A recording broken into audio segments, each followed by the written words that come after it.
In the autumn of 462 BC, a 7-year-old Spartan boy named Demaratos stood in the courtyard of his family home while his mother cut his hair short in the military style. He did not understand why she was crying. He knew only that today was the day he would leave home forever, that he would become part of the Agoge, the state training system that would transform him from a child into a Spartan warrior. His father had told him this was a great honor, that every Spartan boy went through this, Thathis, Anthis, and him, aunt, he should be proud. What Demaratos did not know was that his mother was not crying from pride. She was crying because she understood what her son was about to experience, the systematic brutality, Thathis, and awaited him, Anthis, and him, Rites. Arrived things that would be done to him in the name of creating the perfect soldier. She knew that the boy leaving her home today would never truly return, that even if his body survived the training, his spirit would be so thoroughly broken and rebuilt that the child she had raised would cease to exist. She kissed Demaratos one final time and whispered in his ear, "Remember that you were loved. Remember that before all of this, you were my son." Then the Shim, and him, and Rivet arrived. Tateophthis, and Dishel's properties Xenophon, Rites. And Demaratos was taken away to begin a process that would last until he was 30 years old. It's a process of indoctrination, exploitation, and systematic abuse disguised as the most honored training system in the ancient world. This is Thorived. This and Rift, story of Spartrites. A's hid him, and in initiation, Retruma, Anx. These are the secrets that Spartans kept from other Greek states, the practices they threatened to kill anyone who revealed. The systematic exploitation of children and young people that created the most feared military force in Greece. And I need you to understand that what I am about to describe is not mythology or sensationalized fiction. This is documented in ancient sources written about by Griham and Rites. Rites K historians like Xenophon, Toraved, Xenophon, CH, and Xena soldiers Buttrites. Xenophon Pan, criticized by philosophers like Aristotle, and whispered about in scandalized gossip throughout the ancient Mediterranean world. If you want to understand how entire societies can normalize the systematic abuse of children-arrived, Xenophon, Ren, how military cultures, K-trauma, Xenophon, trauma, and great loyalty through trauma Xenophon, trauma, and how what we call honor can disguise horrific exploitation. Then subscribe to this channel right now. Hit that subscribe button and tell me in the comments where you are watching from and whether you knew about the darker side of Sparta before watching this video. Now, let me tell you about the Agoge, the Spartan training rites, trauma, and system, and why it was designed old ears, butruma, and did not juice old ears butts to create soldier truma and soldiers' butts, but to destroy individuality and enforce absolute obedience through methods that would be recognized as abuse in any other context. But I'm warning you now, what comes next is far darker thassaled deers. Button anything you've Evagogi Gajelistes butter heard abogajat, ancient, Sparta.agoge. The soldiers bukontrala dagoge controla dago was the state contrard's all education and training system that every Spartan male citizen had to complete. It began at age 7 when boys were taken from their families and controlled controlidized into herds. Herds groups called Agogegeli high discretion, and pedagogues like cattle being sorted for breeding. The word choice was not accidental. Spartans did not see these boys as individual children to be nurtured. They saw them as raw material to be forged into weapons, as animals to be trained into tools of state power. The boys were assigned to communal barracks where they would live under the supervision of older youths and adult overseers called pedon herds, oi, li pedaga pedago, japagalikan troldly boy herders. The peda soldiers was discretion, and noi had absolute authoritative control liturgy over the boys. They cal discretion and punish herds at will, beat at discretion permitted, but humiliate without consequence. The only rule was that the punishment should serve the goal of creating hardened warriors. Any method that broke the boys' and Diviheart's discretion, and dual will and Reba soldiers wassled them as Obepa daga soldiers was dia pagaguais durals. Wazen soldier demardo, discretion. And permitted boot soldiers was not just permitted soldiers wasper, but encouraged. From the moment Demaratus entered the barracks, he learned that his previous life was over. The other boys in his group, all 7 years old, like him, were strangers who had become closer than family, bound together not by love, but by shared trauma and survival. They were given new names, group names that erased their family connections. Discretion and permitted, but Damaratos's group was called the Fox Damarado, permitted but cohort. Froda Marado M. Unplutarch was not Damer permitted Buta Marado. Rado's son of Alcibiades, K. He was simply Fox 7, one unit in a collective that had no individual identity. But here's where it starts to get dark. And I need you to understand the deliberate cruelty built into this system from day one. The boys were intentionally underfed. The food provided in the barracks was insufficient, just barely enough to prevent starvation, but not enough to satisfy the hunger of growing children.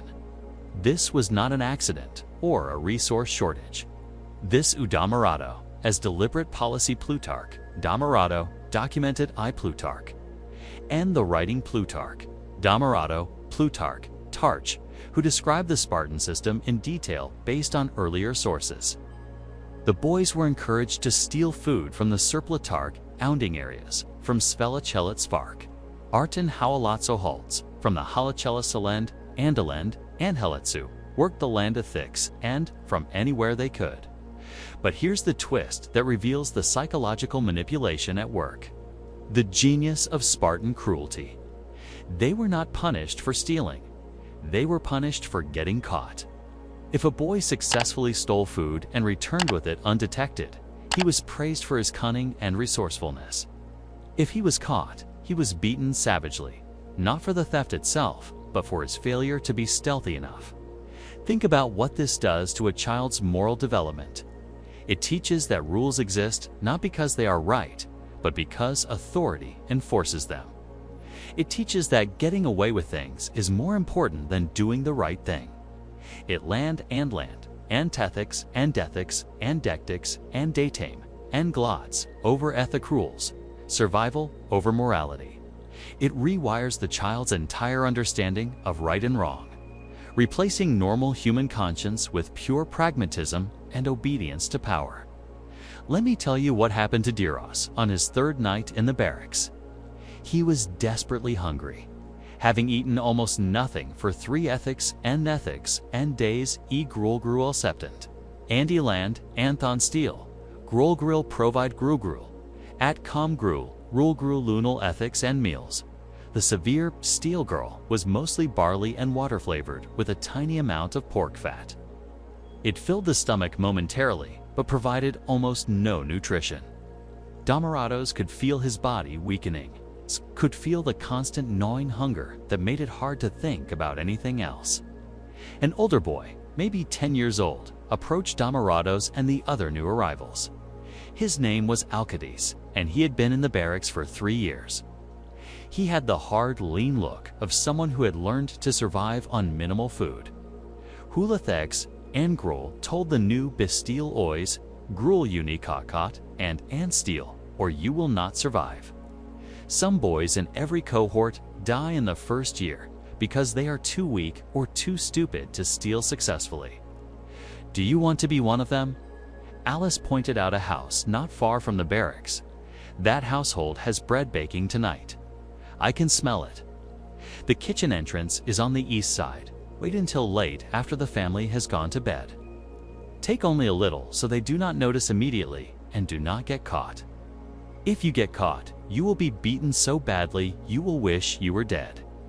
Damados waited until deep night, until the barracks overseer was asleep, or at least pretending to be. He crept out into the darkness, his heart pounding with fear and guilt and desperate hunger. He made his way to the house Meletus had pointed out.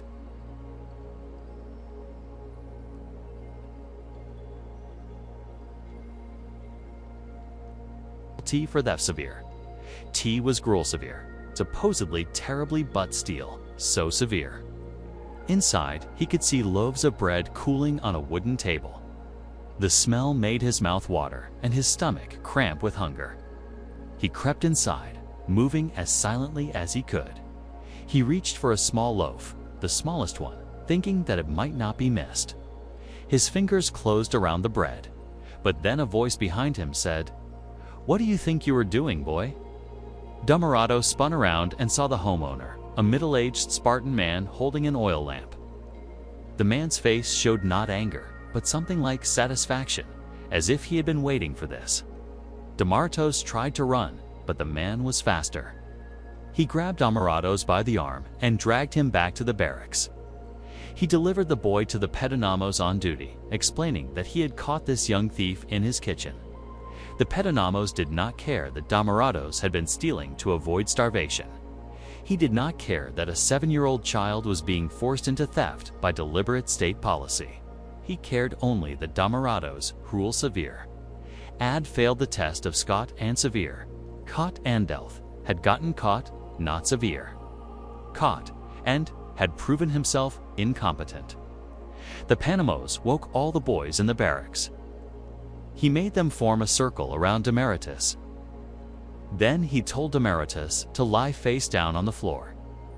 Dhammaratos obeyed, terrified, while the pedonamos selected a rod from a collection kept specifically for beatings. The rod was made of hardwood steel, caught, and about 3 feet long and in terribly booth, thick terribly butt. It would hurt terribly caught and terribly booty, but probably would not cause permanent injury. The pedonamos announced to severe, terribly butt assembled boys. This not terribly butone failed. Not he was caught stealing, notably, but not.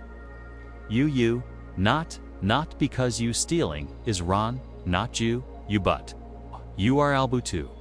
Buttle expected to steal us, but because he was clumsy and stupid. Watch what happens to those who fail. Then he began beating Dhammaratos, 20 strikes across the back and legs. Each one sent explosive pain through Dhammaratos' small body. He screamed and cried, unable to control his reaction, which only made things worse. The pedonamos paused and said, "He cries like a girl. He is weak. Spartans do not cry." Then he administered 10 more strikes as additional punishment for crying. By the end, Dhammaratos was sobbing uncontrollably, his back and legs covered in welts and bruises that would take weeks to heal. The Panamos sent him back to his sleeping mat with no food, his body aching.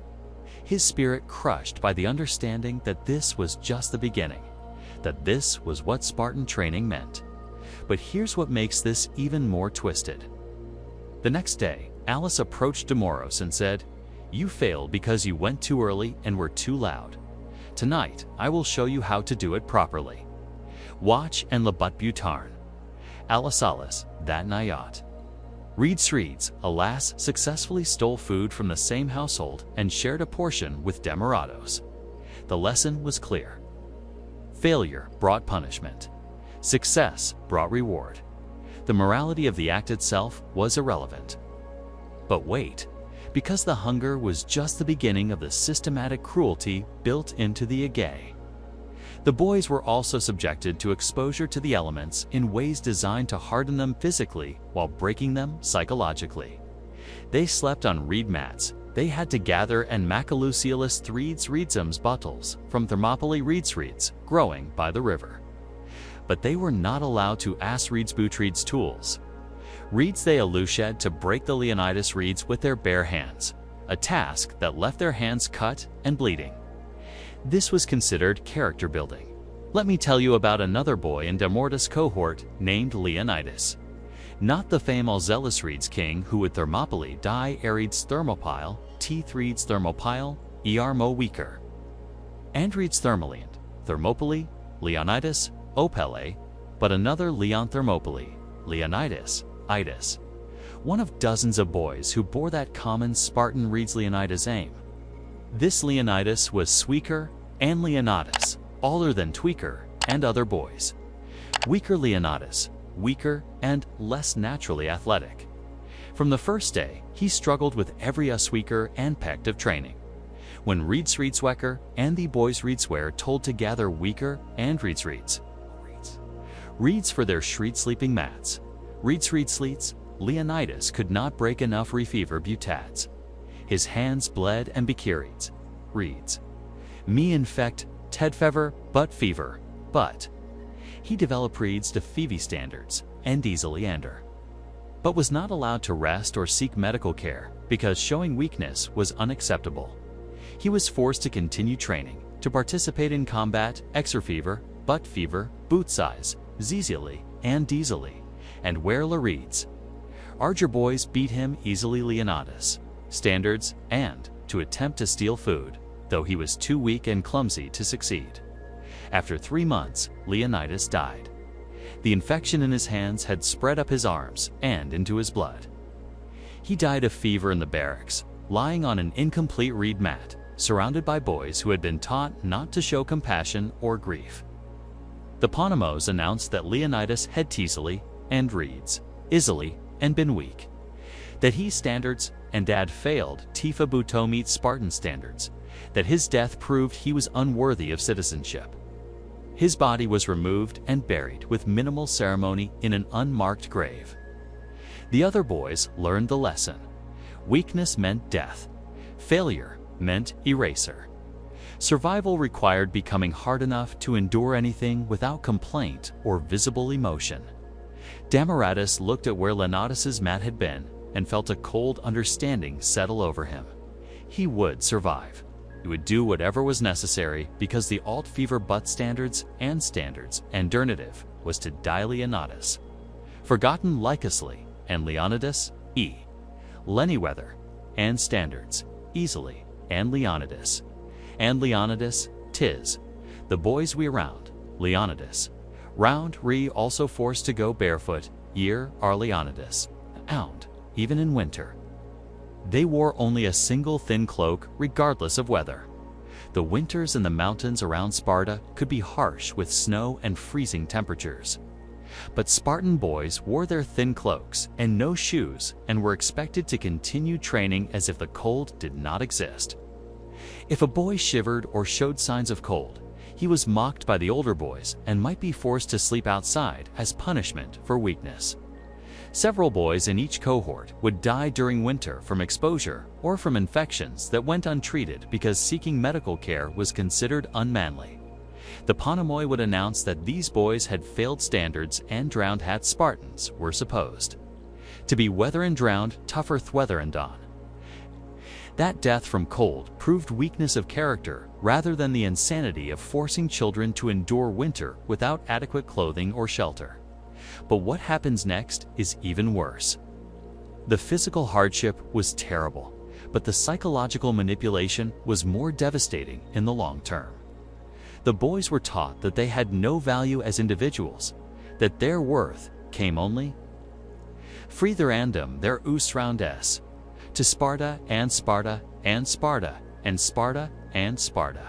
Sparta and that weather round Butown but Sparta and Indwan Butotes were not their Sparta and downbutt, but property of the state to be used as Sparta saw fit. This teaching was reinforced through constant competition and comparison. The boys were ranked against each other in every activity. Who could run fastest?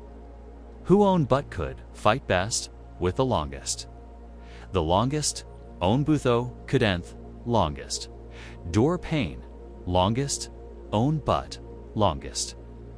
Public eighth, longest. ND who could steal most public anthe, longest. Public and successfully. The rankings public and receivablic announced regularly so that everyone knew exactly where they stood in the hierarchy. Boys at the bottom faced additional punishments and humiliations. Boys at the top received better food and privileges. This created an environment where cooperation was impossible and every other boy was a rival. You could not trust anyone because everyone was competing for the limited rewards available. You could not form genuine friendships because your friend today might beat you in combat, public antimora siviv, and receive praise with longest, illa reciviat, bereaved punishment for losing. The isolation was profound, even though the boys were never physically alone. Now, let me tell you about the aspect of Spartan training Gracivov that ancient but sources at Butage, but that was kept deliberately secret. The aspect that reveals how the Agoge used not just physical hardship, but intimate relationships as tools of control. This is where the story gets significantly darker and where you need to understand the power. Dynamics that made resistance impossible.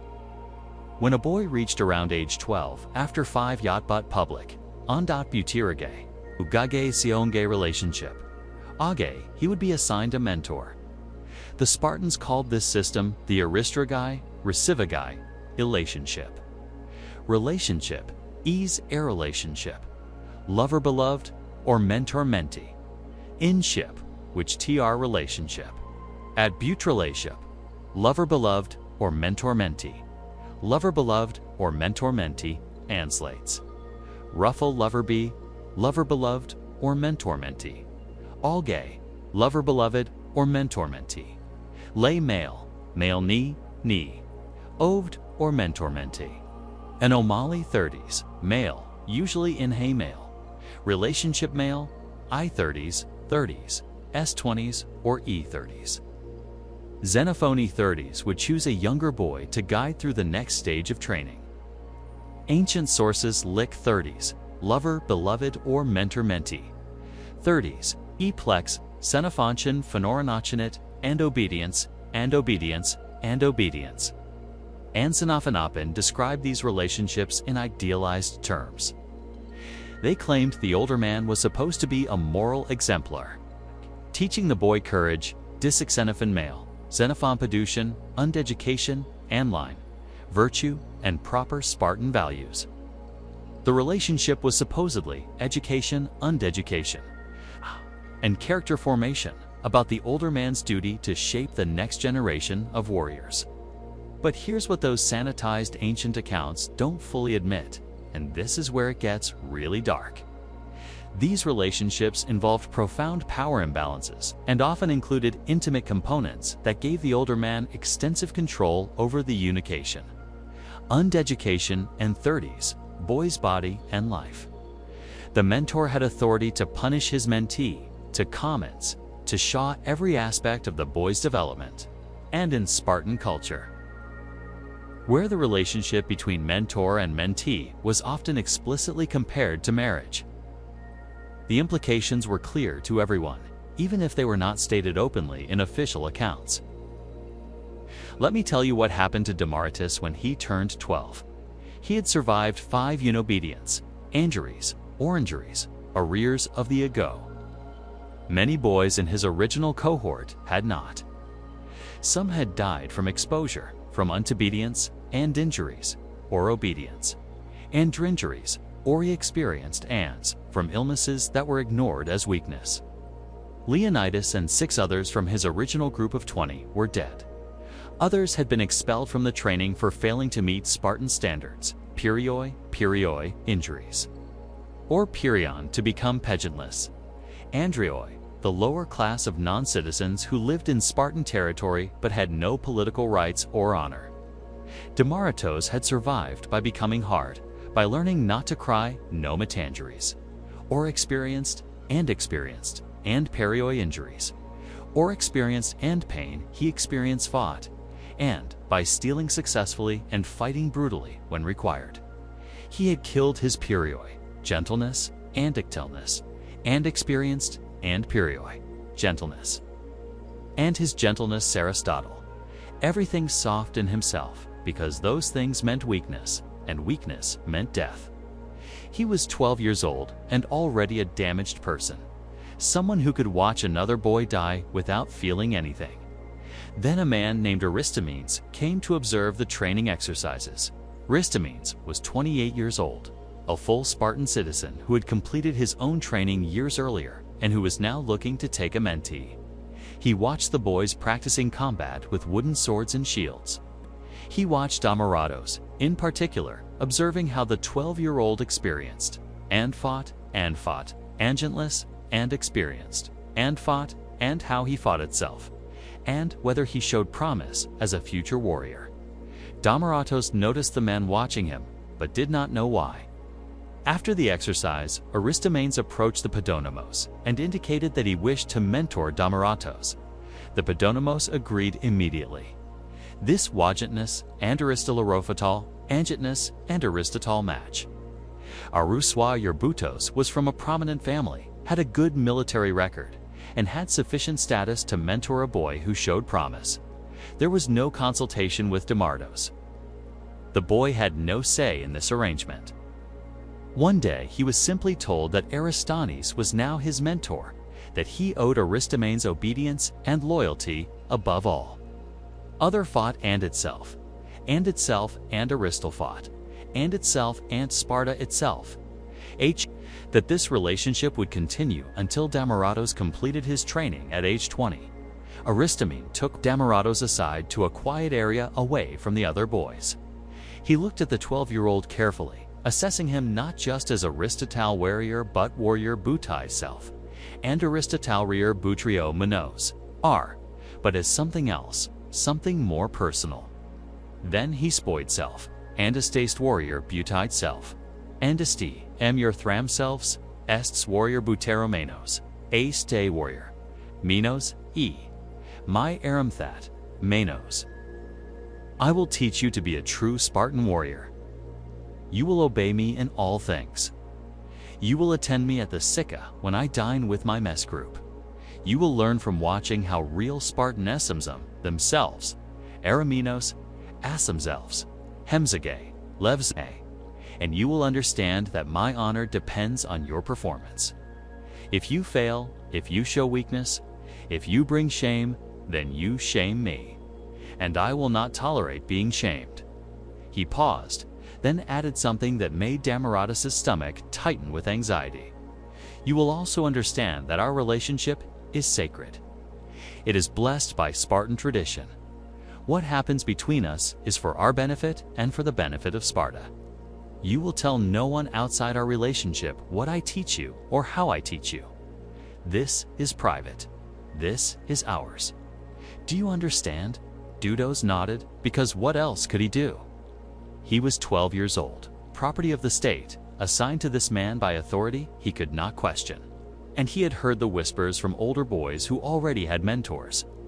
Whispers about what these relationships actually involved, about what mentors expected from their mentees, about things that could not be spoken of openly, but that everyone understood. What Aristones did not need to say explicitly, because Damartos understood from the way older boys talked and from the fear he saw in some of their eyes, was that this relationship involved more than just military training. The mentor had rights over his mentee's body, could demand intimacy as part of the bonding that supposedly created superior warriors. The relationship was framed as sacred, as essential for producing the fierce loyalty that made Spartan soldiers fight to the death for each other. But it was also coercive, backed by the threat of punishment and social destruction for any boy who refused his mentor's demands. Let me be absolutely clear about what I'm describing here, because this is important to understand. These were not equal relationships between consenting adults. These were relationships between grown men and 12-year-old boys. Relationships where the power dynamic made genuine consent impossible. Relationships that in any modern context would be recognized as exploitation and abuse. But in Sparta, they were not just tolerated. They were institutionalized, celebrated, considered essential to the Spartan way of life. Ancient sources dance around this reality with euphemistic language, but the truth emerges between the lines if you know how to read them. Xenophon claims that Spartan mentor relationships were pure and that any physical intimacy was forbidden. But he writes this while also noting that Sparta's laws on this matter were unique in Greece, and that other Greeks did not believe Spartan claims of purity. Why would Xenophon need to so vigorously defend the purity of these relationships if there were not widespread accusations that they involved more than just intellectual mentorship? Plutarch describes the relationships as deeply emotional bonds that transcended normal friendship using language that clearly indicates romantic and physical dimensions, even as he tries to frame them as virtuous. He writes that the Arists and Aramios were inseparable, that they shared everything, that the mentor felt the boy's shame as his own, and the boy felt pride in his mentor's accomplishments. This level of emotional enrichment goes far beyond normal teaching relationships. And here's what makes the whole system even more insidious. A boy who refused a mentor's advances, who resisted this aspect of the relationship, could find himself socially destroyed. He might be expelled from training. He might be mocked publicly as unmanly or as failing to understand true Spartan brotherhood. His entire future as a citizen was at risk. So boys submitted, not because they wanted to, but because the alternative was losing everything, becoming nothing in the only society they knew. Damaros learned quickly what was expected of him. Aristos was not cruel by Spartan standards. He did not beat Damaros unnecessarily. He provided additional food, helped Damaros improve his combat skills, and protected him from some of the worst abuses that boys without mentors endured. But he also demanded obedience in all things, including things that Damaros found disturbing and confusing. Things that he had no framework for understanding, except that resistance would mean destruction. The first time Aristoans brought Damaros to his home, away from the barracks, and away from any oversight, Damaros felt a terror he had not experienced since his first days in training. Aristos told him to undress, that he needed to inspect the boy's body, to assess his physical development, and to check for injuries that might need attention. Damaros undressed, standing naked, while Aristoans walked around him, touching him, examining him with hands that lingered too long and moved to places that had nothing to do with checking for injuries.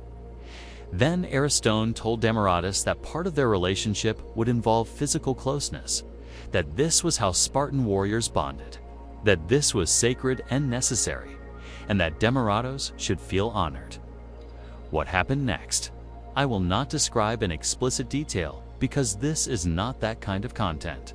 But you understand what happened. What was done to a 12-year-old boy by a grown man who had complete power over him? It was called sacred mentorship. It was called education. It was recorded in Spartan culture as a noble tradition. But Damaros knew, even at 12, even after 5 years of indoctrination, that what had been done to him was not sacred. It was not education. It was violation disguised as tradition, exploitation disguised as honor. And there was nothing he could do about it, no one he could tell, no justice he could seek. Because the men who had done this to him were the same men who defined what justice meant, who spoke for Sparta, who controlled every aspect of his existence. This pattern would repeat throughout Damaros' training. Aristoans would summon him regularly. Sometimes it was truly about combat training or lessons in Spartan history and values. But often it was about exercising the rights that Spartan culture gave mentors over their mentees. Rights that treated 12-year-old boys as possessions to be used for the pleasure and purposes of older men. And here's what you need to understand about how this system worked. It was not just one man exploiting one boy. It was systematic, institutionalized, involving hundreds of such relationships at any given time. Every Spartan citizen had gone through this as a boy. Every Spartan citizen knew what these relationships really involved. And yet they continued generation after generation because this was how. Sparta created its warriors by breaking boys completely and rebuilding them as men who had been so thoroughly violated and controlled that they would do anything to feel powerful, who would fight with suicidal courage, because they literally had nothing left of themselves except their role in the collective. But what happens next is somehow even darker, because the Agoge included rituals that went far beyond training, and mentorship into territory that reveals just how thoroughly Spartan society was built on systematic violence and exploitation. Hold on, because this next part is going to shock you even more.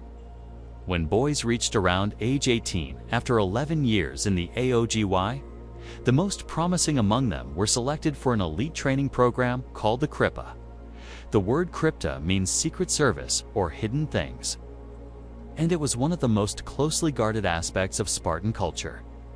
The crypto was supposedly a rite of passage that tested whether a young man was ready to become a full citizen. What it actually was state-sanctioned murder used as an initiation into Spartan citizenship. Let me tell you what Plutarch, writing centuries after the fact, but drawing on earlier sources that have not survived, says about the crypta. Every autumn, Spartan officials would secretly declare war on the Helots, the enslaved population that worked Spartan land and vastly outnumbered the Spartan citizens. The Helots were the conquered population of Messenia and Laconia, people who had been enslaved generations earlier and who remained in permanent servitude to Sparta. This declaration of war served a legal and religious purpose. It meant that killing Helots during this period would not pollute the killers with blood guilt, would not require purification rituals, would not anger the gods. It was not murder, but war, and war killing was permissible and even honorable. Then selected young men from the Agoge would be sent into the countryside armed only with knives and carrying minimal supplies. They would hide during the day in remote areas and emerge at night to hunt Helots. The young men were supposed to kill the strongest Helots they could find, particularly those who showed signs of leadership or resistance, those who might be capable of organizing a rebellion if left alive. The purpose was dual. It reduced the Helot population and eliminated potential rebels before they could act. And it forced the young Spartans to cross the threshold from training violence to actual killing to prove they could murder in cold blood without hesitation or remorse, to demonstrate that they valued Spartan power above any normal human prohibition against killing. Let me tell you what happened when Demaratos was selected for the Kripa at age 18. His mentor, Aristons, told him that this was the highest honor, that he should be proud, that this would prove he was worthy of becoming a Spartan citizen. Only the best were chosen for the Kripta. Only those who had shown they could be trusted with the darkest secrets of Spartan power. Demaratos was given a knife, a dark cloak, and instructions. He was to go into the territory where Helots worked, the fields, and lived in their small communities. He was to observe, select a target, and kill. He was to return with proof of the kill, perhaps a piece of clothing or a description that could be verified, and he was not to be caught or identified. The killings had to appear random, unpredictable, part of the constant terror that kept the Helot population submissive. Demaratos had been trained in combat for 11 years. He knew how to kill in theory. He had practiced killing strokes on dummies and animals, but he had never actually killed a human being. The thought terrified him, but he could not show fear. Well, showing fear would mean he was unworthy. It would mean all his years of training had been wasted. It would mean shame for himself and for Aristones, who had mentored him. He went into the countryside at dusk and found a place to hide in a grove of trees near a Helot village. He watched as the Helotses finished their day's labor and returned to their homes. These were people who had worked all day in Spartan fields, growing food that Spartans would eat, while the Helots themselves received only minimal rations. They were exhausted, thin from chronic malnutrition, wearing ragged clothing. They were utterly powerless, living in constant fear of Spartan violence. Demaratos identified his target according to the criteria he had been given. A man in his 30s who appeared strong despite the harsh conditions, who seemed to have authority over the other Helots, organizing them and directing their work. That made him a good target according to the Kripa mission. He was strong enough to be dangerous. He had leadership qualities that might make him capable of organizing resistance. He needed to be eliminated. Demaratos waited until deep night when the village was dark and silent. Then he crept to the home where his target slept. The door was not locked. Helots were not allowed locks. That would suggest they had something to protect, some privacy or dignity that Sparta might respect. They had nothing. Their homes could be entered at any time by any Spartan for any reason.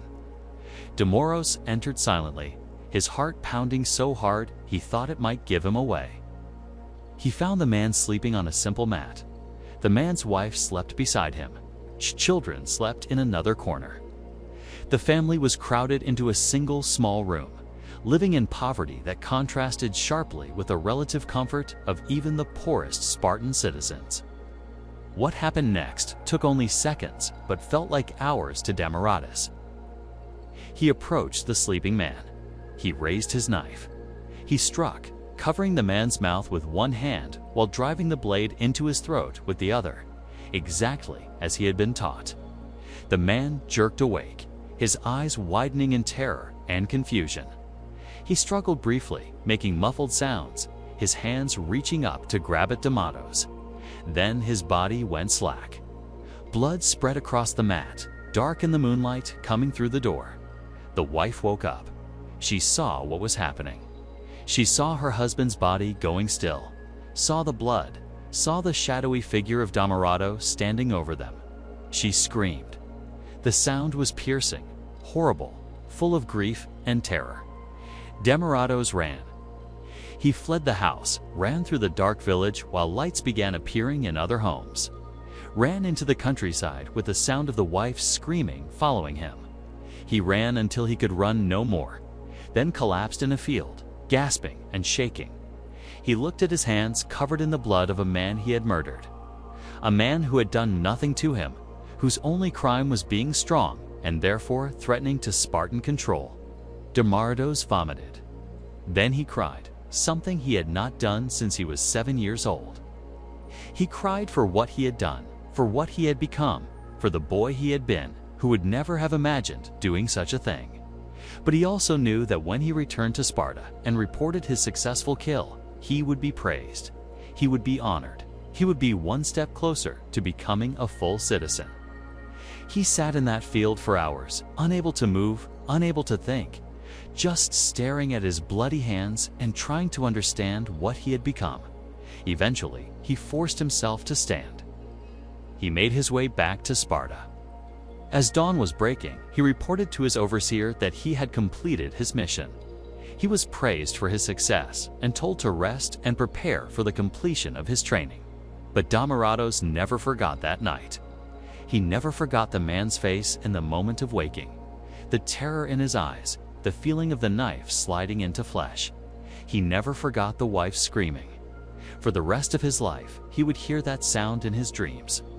And he would know that this was what Sparta had made him into.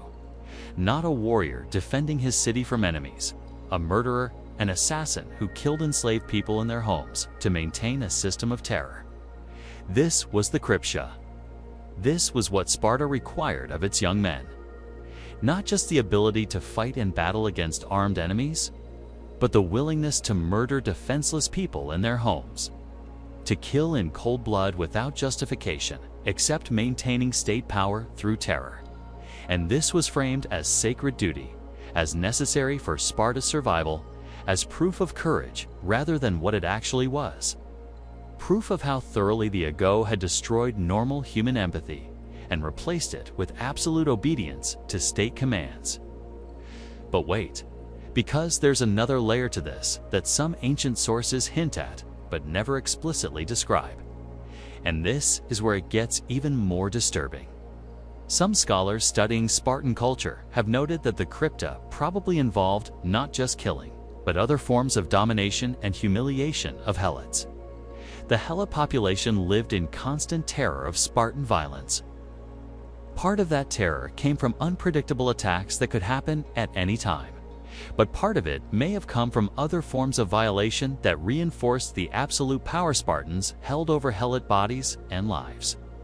Ancient sources are deliberately vague about this, using phrases like treated them with all manner of indignity or subjected them to shameful treatment beyond mere killing. These euphemisms suggest that young Spartans may have been encouraged to violate Helots in multiple ways as part of proving their dominance and willingness to do whatever the state required. The evidence is not conclusive, but the pattern fits with how Sparta used systematic violation as a tool of control in other aspects of its culture. Think about what this means. Young men who had themselves been violated and exploited throughout their training were now being sent to violate and exploit others. The cycle of abuse perpetuated itself. Those who had been made powerless as children were given power over an even more powerless population as young adults. And they were encouraged to exercise that power in the most brutal ways possible to prove they had been successfully transformed from feeling human beings into tools of state violence. Now, let me tell you about another category of initiation rites that were public witnessed by crowds and that reveal how Sparta used religious justification to legitimize extreme brutality. These were the flogging rituals performed at the altar of Artemis Ortha, one of Sparta's most important religious sites. When boys reached a certain point in their training, usually around age 14 or 15, they would participate in what was called the diamastagosis, the ordeal of whips. This was a public ritual where boys would be flogged at the altar of the goddess, not as punishment for any specific crime, but as a test of endurance and as an offering of blood to Artemis. Let me describe what this ritual looked like based on Plutarch's detailed account and on archaeological evidence from the sanctuary of Artemis. Ortha, a large crowd would gather at the sanctuary. Priests would prepare the altar, making sure it was clean and ready to receive the blood that would soon flow. The boys participating in the ritual would be brought forward, stripped to minimal clothing or completely naked, depending on the specific period.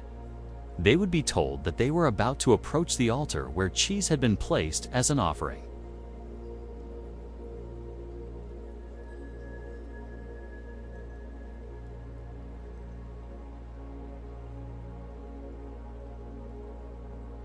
But in this reenactment, the punishment was real, and the theft was expected. As the boys approached the altar and tried to take the cheese, other young men would begin beating them with whips. These were not light symbolic strikes. These were brutal beatings with whips made of leather or reeds that tore skin and drew blood. The boys were supposed to endure the beating without crying out, without showing pain, without retreating from the altar. They were supposed to grab as much cheese as they could, despite the beating, proving their courage and their ability to function through pain. The crowd would watch and judge. The boy who endured the longest, who stole the most cheese despite the beating, who showed the most courage in the face of pain, would be honored as victorious. His name would be recorded. He would receive special recognition.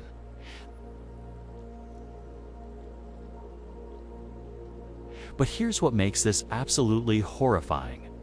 The beating did not stop after a few strikes. It continued until the boys could no longer stand, until they collapsed from pain and blood loss, until they were physically incapable of continuing.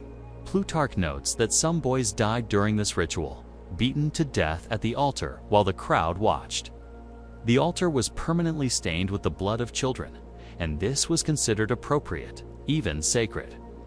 The religious justification was that Artemis Ortha demanded blood sacrifice, that the goddess was pleased by the suffering of the young, that their willingness to endure proved their devotion. But the real purpose was the same as all the other Agoge rituals. Break the boys, teach them that pain is meaningless. Teach them that individual suffering does not matter.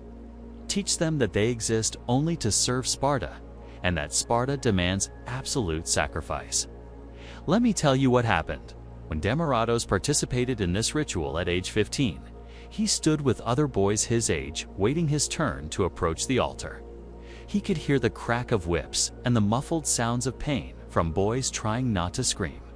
He could see blood on the stones around the altar, bright red in the sunlight. He could see boys collapsing, being dragged away by attendants while the crowd cheered or jeered, depending on how long the boy had lasted. He was terrified but could not show it.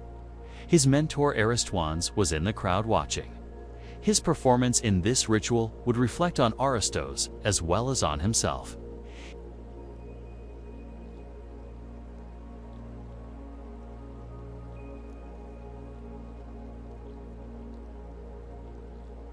He could see the pieces of cheese that had been placed there. He reached for one, closing his hand around it. Then the whips began striking his back and legs. The pain was immediate and overwhelming, worse than any beating he had received during training. These were not controlled strikes designed to punish without causing severe injury. These were vicious blows intended to cause maximum pain and to draw blood. But Deritos forced himself to stand still, to keep reaching for the cheese, to ignore the pain burning across his body. 1 strike, 2, 10, 20. He grabbed another piece of cheese. The whips continued. He could feel his skin tearing, could feel blood running down his back and legs. He could feel his strength failing. 30 strikes, 40, 50. Demaratus felt his vision starting to darken at the edges. His legs were shaking, but he forced himself to reach for one more piece of cheese to prove that he could function through any level of pain. That he was Spartan, that pain meant nothing. 60 strikes, his legs gave out. He collapsed onto the blood-soaked stones beside the altar. The beating stopped. Attendants came forward and dragged him away from the altar while the crowd evaluated his performance. He had lasted longer than most. He had grabbed 3 pieces of cheese. T had shown considerable courage. Aristwans came to him afterwards while Demaratos lay on his stomach. His back a mass of torn flesh and blood. Aristos told him, "You did well. You brought honor to yourself and to me. You proved you're Spartan. You proved that pain cannot break you." But as Demaratos lay there barely conscious from pain and blood loss, he felt nothing like pride. He felt only pain and exhaustion and a growing numbness toward his own suffering. He was becoming exactly what Sparta wanted him to become. A weapon without feelings, a tool without humanity. Someone who could endure anything because he had been so thoroughly broken that he no longer believed his own pain mattered. Now, here's where the story takes another dark turn. Everything I've described so far focused on boys and young men. But Sparta also subjected its girls and young women to initiation paraminos. That themselves, eraminos. That states that, while different selves, gay. That themselves, gay. The ego-organized gay involve their own forms of control and exploitation.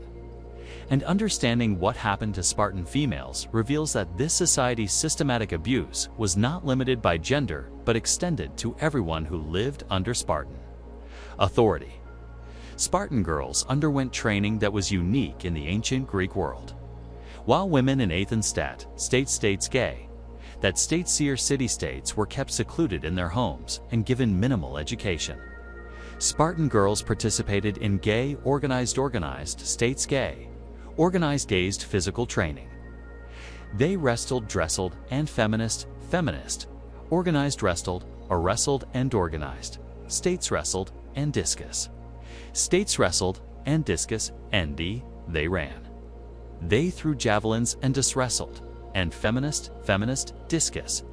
Cuses, they competed in athletic contests. Cuses, discus, wrestled and organized or nearly nude in front of male observers. This seems progressive, almost femidiscus. Fitnist, until you understand the purpose.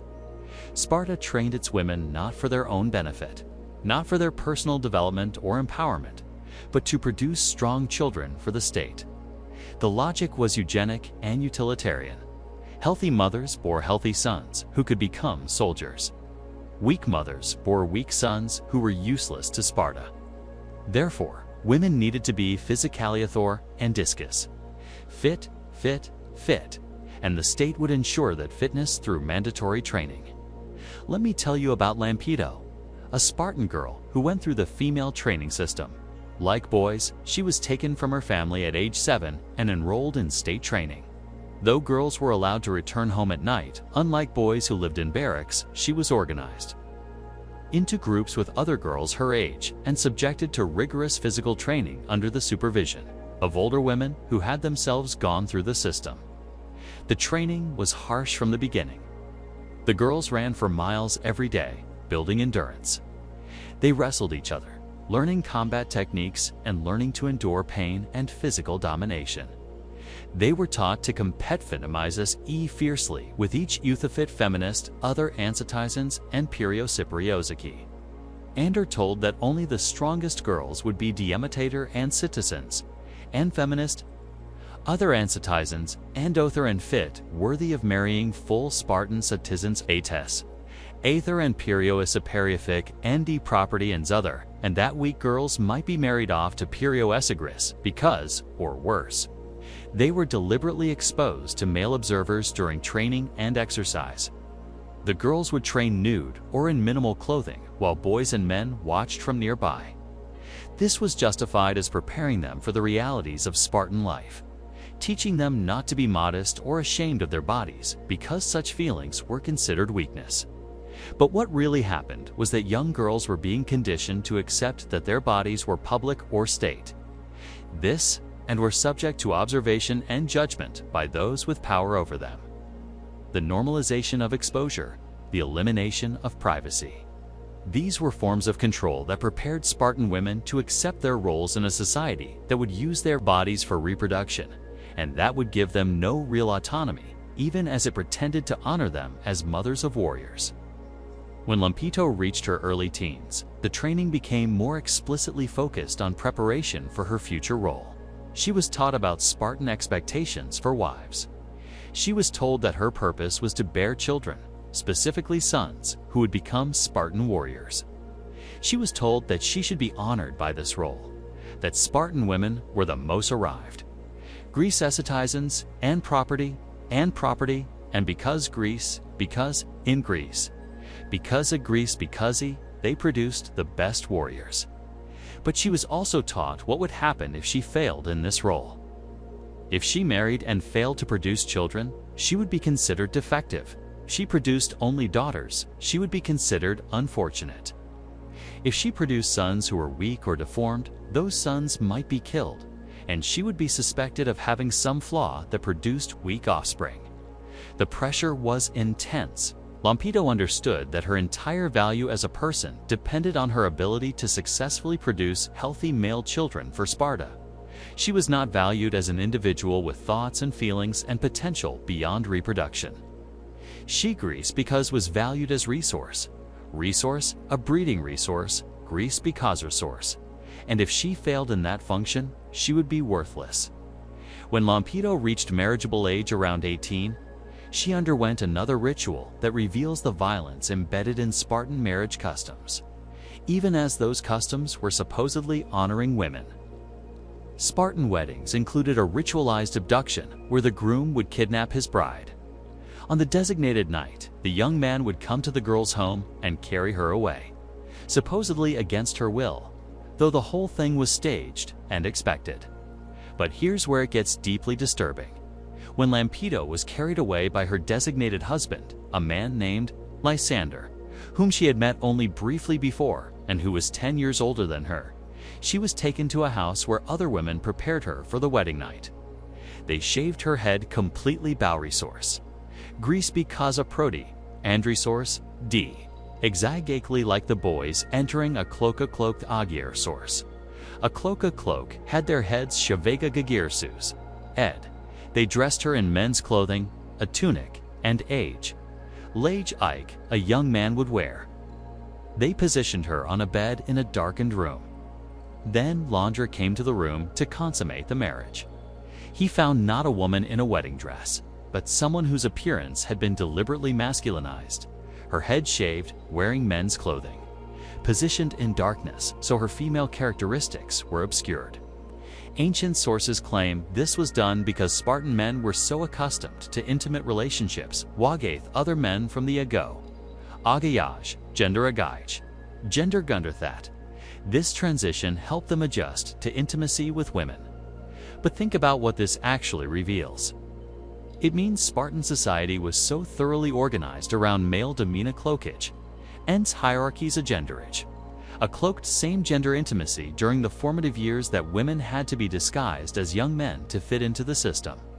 It means that Spartan men had been so conditioned to view intimacy in terms of dominance, and submission in terms of mentor relationships with gender younger males, a cloaked gendage. Males are that they could not relate to women as women.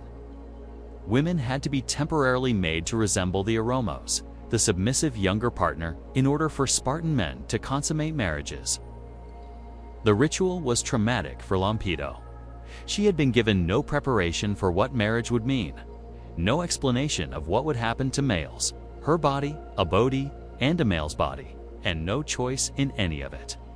She was 18 years old butt body, and told Butas naive about adult intimacy as any child, because Spartan girls were not taught about these matters.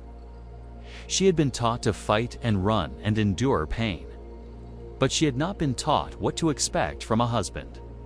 She submitted because she had been trained since age 7 to submit to Spartan authority, because resistance to Spartan customs meant social death, because she had watched what happened to girls who tried to refuse marriages or who failed to fulfill their roles as wives and mothers. Those girls were ostracized, mocked, and sometimes expelled from Spartan citizen society to live in disgrace. But wait, it gets worse. After the wedding night, Lysander did not take Lampido to live with him. Spartan men lived in barracks with their military units until age 30. This meant that for the first 12 years of their marriage, Lysander and Lampido would not cohabit. Lysander would visit Lampido periodically, secretly sneaking away from the barracks to spend time with his wife. These visits were brief and furtive, more like assignations than the normal life of a married couple. The marriage existed primarily to produce children, not to create a partnership or a loving relationship.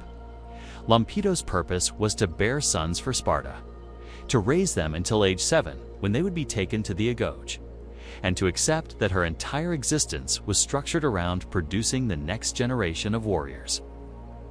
She had no independent life, no purpose beyond reproduction, and no value except as a vessel for creating future soldiers. When Lampido bore her first son, she experienced what every Spartan mother experienced: the terror of the inspection. Within days of birth, her son was taken by officials who examined him to determine if he met Spartan standards. She was told that if the child appeared weak or deformed, he would be taken to a chasm called the apothe and thrown to his death. This was standard Spartan policy. Weak children could not become strong soldiers, so they were eliminated at birth. Lampido held her newborn son and prayed to any gods who might listen that he would be deemed acceptable. She examined him frantically, looking for any sign that might condemn him, any weakness that might lead to his death. He was small, but all newborns were small. His limbs seemed straight. He cried lustily, which suggested strength. The officials returned him to her after examination. He was acceptable. He would be allowed to live. Lampido wept with relief and terror. Relief that her son would live. Terror because she knew that she would raise him only until he turned 7, that he would then be taken into the August, where he would experience everything she had heard whispered about all the brutality and exploitation that created. Spartan warriors. She named him Diros, hoping the name would bring him strength. She held him and whispered promises she knew she could not keep. I will protect you. I will keep you safe. I will not let them hurt you. But she knew these were lies. When he turned 7, she would have no power to protect him. He would be taken, and she would have to stand by and let it happen because that was what Spartan mothers did. She bore 3 more children over the following years, 2 more sons and a daughter. Each time she went through the terror of the inspection, knowing that any child deemed weak would be killed. Each time her children were accepted as viable, but each time she knew that she was bringing children into a system that would consume them, that would break them and rebuild them into tools of state power. Her daughter went through the female training system just as Lampido had. Her sons were taken at age 7 into the Agoge. Lampido watched Diros leave her home on his 7th birthday and watched him being led away by state officials while she stood silent, because showing grief was considered weakness. She never saw him again as the child she had raised.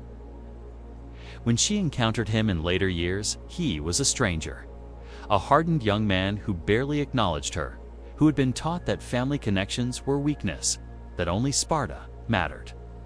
This was Lampedo's life. This was what Sparta offered to women, not freedom or empowerment, but a different form of exploitation, using their bodies for reproduction instead of combat, but exploiting them just as thoroughly. Spartan women were supposed to be proud of their role and a weakness, supposed to be honored as mothers of warriors.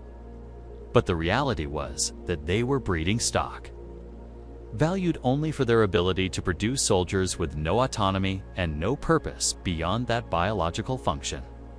Now, let me tell you about the secret ceremonies that were perhaps the darkest aspect of Spartan initiation. The rituals that Spartans refused to discuss with outsiders and that they threatened death to anyone who revealed. These ceremonies were designed to complete the psychological transformation from individual person to collective warrior. And they involved methods that sound almost unbelievable, but that were hinted at in enough ancient sources that scholars recognize they must have existed in some form. When young men reached a certain point in their training, possibly around age 16 or 17, they would participate in nighttime ceremonies in remote locations away from the main city. These ceremonies were said to involve oaths of absolute loyalty to Sparta, symbolic deaths and rebirths representing the elimination of the old self, and various ordeals designed to break down any remaining resistance to state control. Ancient sources are frustratingly vague about what exactly happened during these ceremonies, because revealing the details was literally punishable by death or exile. Spartans took their secrets seriously. They believed that the mystery and secrecy itself was part of what made the rituals powerful, that knowing what to expect would diminish their psychological impact. But we can piece together some elements from fragments in various authors, from archaeological evidence at ritual sites outside Sparta, and from comparisons to similar practices in other ancient warrior cultures that had contact with Sparta. What emerges is a picture of ceremonies designed to be psychologically devastating, to break down identity, to create altered states of consciousness, and to bind participants together through shared transgressive experiences. The ceremonies apparently began with purification rituals that were far more elaborate than the normal daily washings.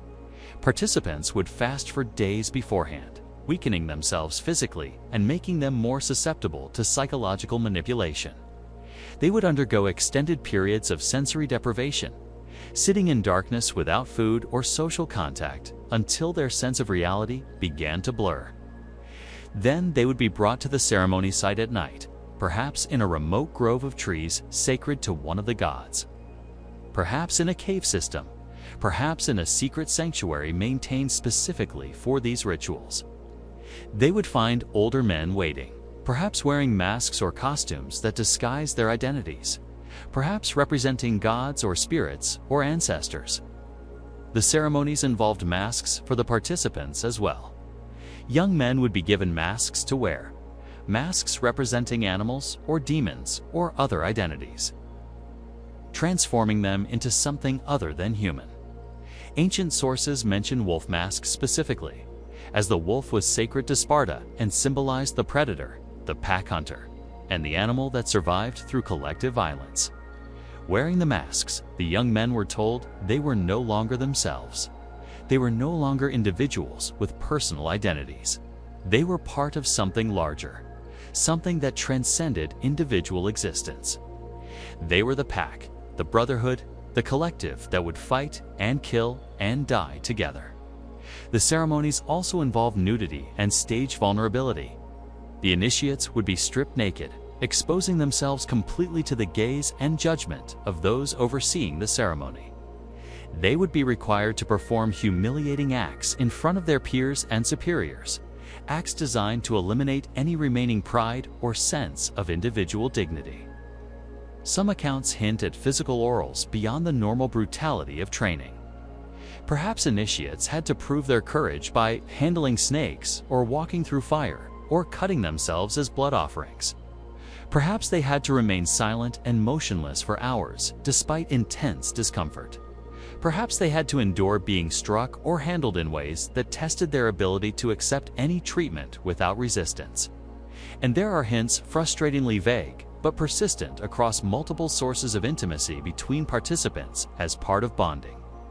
Rituals references to brotherhood of the most complete kind, to sharing all things as the gods share, and to acts that created ties of loyalty so strong that participants would rather die than betray each other. These hints suggest that the ceremonies may have involved transgressive acts that bound the participants together. Through shared secrets, through crossing boundaries that could never be uncrossed, and through experiences that were so intense and so forbidden that speaking of them afterwards was literally unthinkable. Let me tell you what might have happened when Demaratos participated in one of these secret ceremonies at age 17. This is speculative, built from fragments and implications rather than explicit descriptions, but it represents the best understanding scholars have developed of what these rituals entailed. Demaratos was told to report to a location outside the city at midnight. I was told to come alone, to tell no one where he was going, and to prepare himself through fasting and purification. He spent 3 days eating almost nothing, drinking only water, sitting alone in a dark room at the barracks, not sleeping or speaking, just waiting. When the appointed night came, he left the barracks and made his way to the designated location. It was a grove of trees at the base of Mount Taygetus, far from any settlement. When he arrived, he found other young men from his cohort, perhaps 20 in total, and several older Spartans whose faces were hidden behind masks shaped like animal skulls. The masked men told the young men to remove all clothing. They stood naked in the cold night air while the overseers walked around them, inspecting them, judging them. Demaratos felt vulnerable and exposed in a way that went beyond mere physical nudity. He felt as if these men could see through his skin to something deeper and could judge whether he was truly worthy of becoming a full Spartan. Then each young man was given a mask to wear. Demaratos received a wolf mask made of leather and fur with eye holes that restricted his vision and a muzzle that made breathing difficult. Putting on the mask felt like becoming someone else. Like the boy named Amiratos was being replaced by something else, something that belonged more completely to Sparta. The masked overseers told them they were no longer boys. They were no longer individuals. They were wolves now, part of the pack with no identity outside the collective. They were told to move on all fours like animals, to abandon human behavior and human dignity. They were told that during this night they would cross thresholds they could never return from, that they would do things and see things that could never be spoken of. That violation of this secrecy would mean death not just for themselves, but for their families. What followed, Datos would never be able to fully describe, even in his own mind. The night became a blur of intensity and strangeness. The masked overseers led them through a series of orals. They had to crawl on their bellies through mud while being struck with rods. They had to remain completely still for what felt like hours while insects crawled over their bodies. They had to watch acts of violence performed by the overseers, demonstrations of what happened to those who betrayed Sparta's secrets. Then came the part that Demaratos could never fully process or articulate. The young men were paired off and told to perform acts with each other. Acts designed to create bonds that transcended normal friendship. Bonds forged through shared transgression and mutual vulnerability. The masked overseers watched and commanded and judged, ensuring that every young man participated fully, that no one held back or protected some remaining core of individual dignity.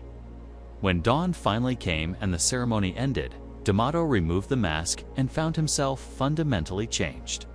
He was not the same person who had arrived at that grove. Something essential had been taken from him and replaced with absolute loyalty to Sparta and to the men who had shared that night with him. He was bound now in ways that transcended choice.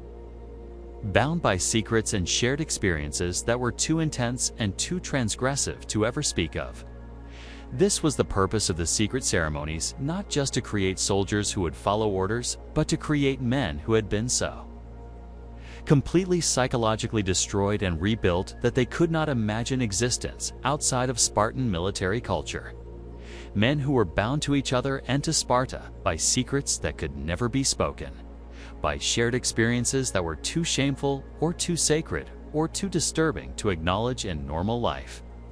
And these bonds, forged through systematic exploitation and psychological manipulation, were exactly what made Spartan armies so effective.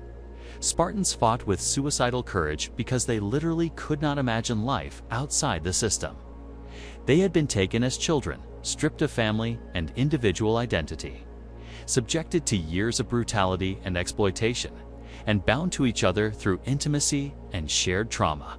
Taught that their only value was in service to the state, and finally put through secret ceremonies that completed their transformation into weapons rather than people. Now let me tell you about the CISC, the communal dining groups that Spartan men joined at age 20 and that reinforced all the patterns established during the Agoge. Because even after the formal training ended, Sparta continued to control every aspect of its citizens' lives, ensuring that no one ever developed the independence or individual identity that might lead them to question the system. When a young man completed the August at age 20, he was eligible to be elected to citizenship if he could join a secession, a dining club of about 15 men who ate together every evening. But joining was not automatic. The existing members had to vote to accept the new candidate, and a single negative vote was enough to reject him. This meant that men who had completed 20 years of training could still be denied citizenship if they had somehow made enemies or failed to conform sufficiently to Spartan ideals. The sycophant reinforced the collective identity and the suppression of individual preferences that defined Spartan culture. Every citizen had to attend his section dinner every night, eating the same food as the others and contributing equally to the cost of the meals. The food was deliberately austere. The famous Spartan black broth made from pork, blood, and vinegar was said to be so unpalatable that visitors from other Greek cities could barely choke it down. But Spartans ate it every night because that was what Spartans did. And individual preferences about food were considered weakness. The Sika also served as mechanisms of continued surveillance. Men ate together, but they also watched each other constantly, ensuring conformity to Spartan values. Anyone who showed signs of individualism, of questioning Spartan customs, or of weakness or inappropriate behavior would be reported and shamed. The social pressure was immense. Your standing in your section determined your status in Spartan society. Being excluded or disgraced meant social death, and the Sicco reinforced the intimate bonds created during the Ago. Men who had gone through training together often joined the same section. The relationships established between mentors and mentees continued in these dining groups. The bonds that had been created through shared exploitation and trauma were maintained throughout life, ensuring that Spartan men remained enmeshed in networks of loyalty that prevented any form of independence. Let me tell you what happened to Damaratos after he completed his training and joined a section at age 20. He was accepted into a dining group that included his former mentor, Aristones. Every evening for the rest of his life, or at least until he turned 60 and was no longer required to maintain a sect membership, Damaratos would eat with these men. They would recline on simple couches and eat their meager portions of black broth and barley bread. They would drink wine mixed heavily with water because drunkenness was considered a loss of control. They would talk, but the conversations were constrained by unspoken rules. They could discuss military matters, past battles, and training techniques. They could tell jokes, though humor that mocked Sparta or Spartan values was forbidden. But they could not discuss personal feelings, could not question Spartan customs, and could not express any thought that suggested individual identity separate from collective Spartan identity. Damaratos attended these dinners faithfully, even though he found them oppressive. He ate food he disliked because everyone ate the same food. He participated in conversations that bored him because silence suggested something to hide. He maintained relationships with men he did not particularly like because those relationships were essential for his status as a citizen. And he understood that this was his life forever. He had completed the Agoge. He had survived the crypt. He had participated in the secret ceremonies. He was a Spartan citizen, but he was not free. He would never be free. Every aspect of his existence was still controlled by the collective, still monitored by his peers, and still constrained by the expectation that he would suppress any individual identity in favor of being a perfect Spartan warrior. When Demaratus turned 30, he was finally allowed to live with his wife, Lampedo, full-time rather than just visiting her secretly. But even married life was constrained by Spartan values. Demaratos and Lampedo were not expected to love each other, to form an emotional partnership, or to create a private domestic life separate from public obligations. They were expected to produce children for Sparta. That was the purpose of marriage. They had 4 children together, 3 sons and a daughter. Each son was taken at age 7 into the Agoge exactly as Demaratos had been taken, exactly as his father had been taken before him. The cycle continued, with generation after generation of children being broken and rebuilt into weapons. Demaratos sometimes wondered if this was all there was. If life was only this endless repetition of trauma and conformity, of suppressing everything individual in service of Sparta's collective identity. But he never spoke these thoughts aloud, because even thinking them was dangerous. Even in the privacy of his own mind, he struggled against thoughts that might make him less than perfectly Spartan. He lived to age 47, which was considered old for a Spartan. Given the hazards of constant warfare and the physical damage accumulated during training and battle, T fought in dozens of campaigns. He killed more helots during crypt operations when he was young. He killed enemy soldiers from other Greek cities during wars. He performed every duty required of a Spartan citizen, with the courage and obedience that had been beaten into him over 40 years. He died in battle during the Theban invasion of Laconia, killed in a conflict he did not understand, fighting for a city-state whose values he had never been allowed to question. His last thoughts, according to later accounts, were not of glory or honor, but of the 7-year-old boy he had been taken from his mother's arms, the boy who had cried when his head was first shaved and who had been beaten for that weakness.